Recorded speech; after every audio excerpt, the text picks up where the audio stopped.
beautiful friends, welcome back to my kitchen. My name is Anna and today I'm going to show you how to make my recipe for arroz con mariscos. This is pretty much yellow rice loaded with seafood. It's similar to a paella, like a seafood Spanish paella.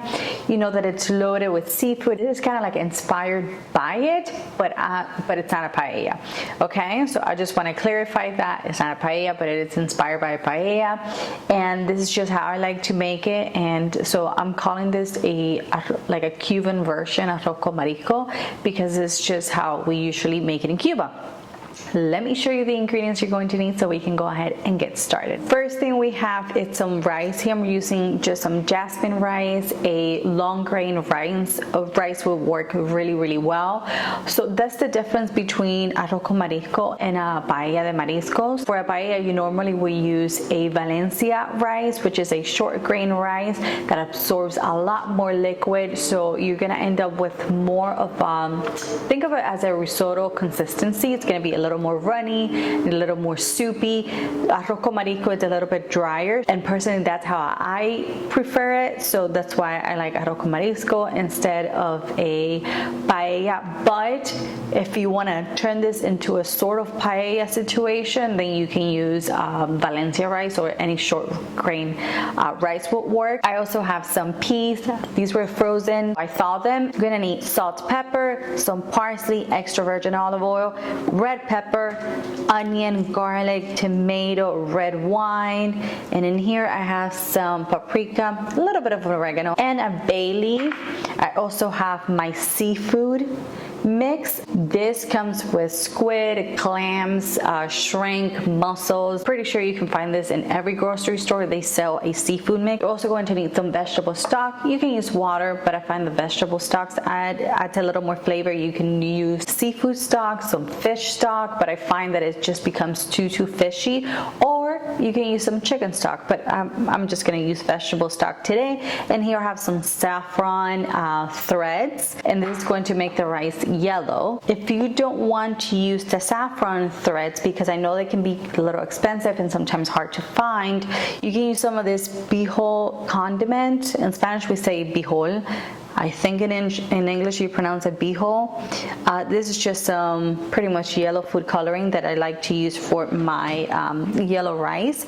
So you can use a little bit of that as well, and I think that's pretty much it. I also have a brazier here, but you can use any pot or skillet or whatever it is that you have or that you want to use. So let's get started. I am almost done prepping all of my veggies. So I have my onion, pepper, and garlic all chopped. And now I'm just going to chop my tomato here. So you want to turn on your stove to medium heat. Okay, so my pan feels hot, so I'm going to add about, I would say, 2 to 3 tablespoons of extra virgin olive oil. And to it, I'm going to add the onion, pepper. I'm not gonna add the garlic just yet.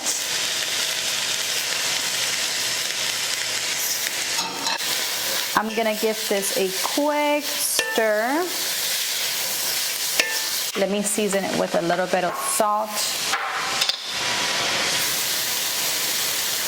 Just a pinch. So now I'm going to saute the onion and the pepper for about, I would say, 3 to 4 minutes. The onions are looking great, so now I'm going to add the garlic.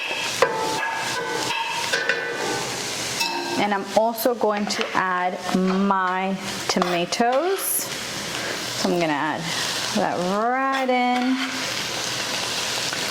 just like that. We're gonna give it another good stir. And I'm actually going to add a touch more of oil because I find that it needs just, so we're gonna make it about a 1/4 cup of extra virgin olive oil. This is looking great. So here's what we're gonna do now. We're going to add our spices. Remember what I say, whenever you have a chance, add your spices to the oil. because that's gonna wake them up and it's gonna make them smell wonderful. So at this point, I'm going to add my wine, just a touch of wine. And remember, it is completely safe to eat because as the wine cooks, especially this little amount of wine, all the alcohol will evaporate, so you don't really have to fear consuming any alcohol. So at this point, I'm going to add all of my seafood.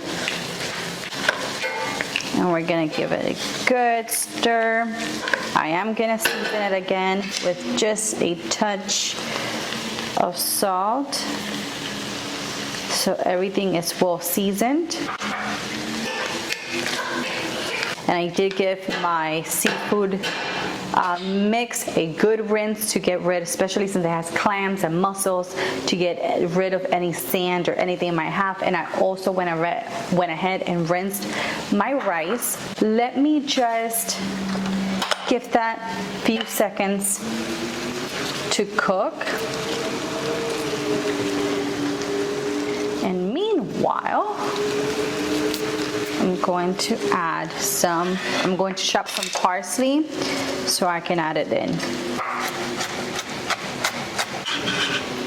Okay, so we're gonna add in the parsley. I like to add some at this stage, and then I'm going to add some right at the end to provide a little more color and a little more freshness.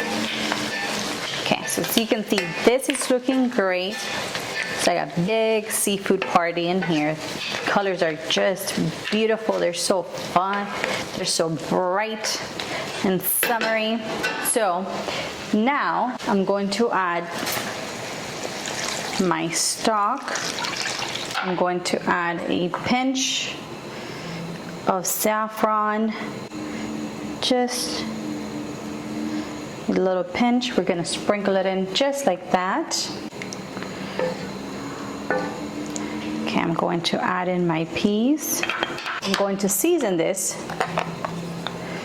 with a touch more of salt, some pepper. I'm adding in my bay leaf. And now we're gonna let this come to a boil. Once it comes to a boil, I'm going to add in the rice. The liquid just came to a boil, and now I'm going to add the rice. Okay, I'm going to taste the broth just to see if it needs a little more salt. You're safe to do this because the seafood's already cooked, so don't worry. Okay, it just needs a tiny bit more salt. Remember, don't add too much salt now, because as the rice cooks and absorbs all the liquid, might get, if you add too much salt, it's gonna be too salty. I'm bringing my heat down to, where's the lid? You bring the heat down to medium-low, more towards the low side. So we're gonna cover it. We're gonna let the rice cook for about 20 to 25 minutes. You want it to be tender. So once it gets to that point, I'll show you the final result pretty much.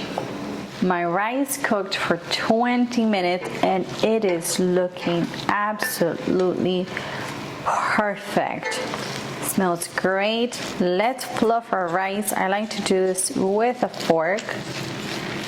And let's get it ready so we can serve it. So first, I like to remove the bay leaf. I like to look for the big pieces of shrimp, and I like to get them out in the open. You want to bring out as many little pieces of shrimp as you can, so people know that this is, in fact, a seafood dish. We sprinkle it with a little bit of fresh parsley. Provides beautiful color and freshness.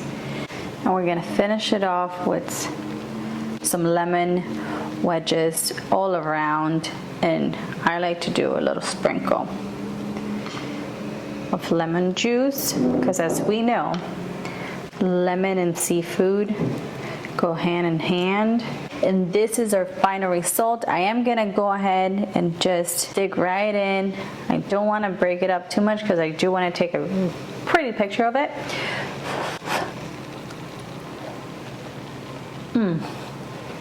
The rice is so perfectly cooked and flavorful.